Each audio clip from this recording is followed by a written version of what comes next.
অবশেষে প্রকাশিত হলো বহুল প্রতীক্ষিত সিনেমা তাণ্ডবের আইটেম সং লিচুর বাগানে, যা আজ ইউটিউবে মুক্তি পেয়েছে। গানটি প্রকাশের পরপরই আলোচনার কেন্দ্রবিন্দুতে উঠে এসেছেন গানের মূল আকর্ষণ অভিনেত্রী সাবিলা নূর। কারণ এই সাবিলা নূরকে আগে কেউ কখনো দেখেনি। সাবিলা যেন নতুন করে আবিষ্কৃত হলো রায়হান রাফির হাত ধরে।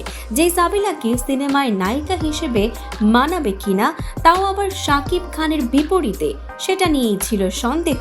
সেই সাবিলা আইটেম গানে এমন বাজিমাত করলেন যে সবার চোখ একেবারে ছানা বড়া। প্রথমবারের মতো শাকিব খানের বিপরীতে বড় পর্দায় নায়িকা হিসেবে সাবিলার নাম আসার পর থেকেই তৈরি হয়েছিল নানা বিতর্ক। কেউ বলেছিলেন সাবিলা বড় পর্দার জন্য প্রস্তুত নন, আবার কেউ মন্তব্য করেছিলেন তিনি শাকিবের লেভেলের নায়িকা নন। তবে সেই সব সমালোচনাকে যেন এক ঝটকায় উড়িয়ে দিলেন লিচুর বাগানে গান দিয়ে।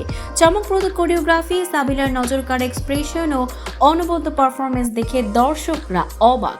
ছোট পর্দায় সাবিলার অভিনয় দক্ষতা নিয়ে প্রশ্ন ওঠেনি, তবে এই আইটেম গান যেন প্রমাণ করে দিল তিনি বড় পর্দার জন্য একেবারে প্রস্তুত। ইতিমধ্যে ইউটিউব ও ফেসবুক জুড়ে গানটির ভিডিও ছড়িয়ে পড়েছে। নাচে, পোশাকে এবং চোখে মুখে সাবিলা যে উপস্থিতি দেখিয়েছেন, তা অনেকেই বলছেন এই সাবিলা নূর একেবারে সিনেম্যাটিক।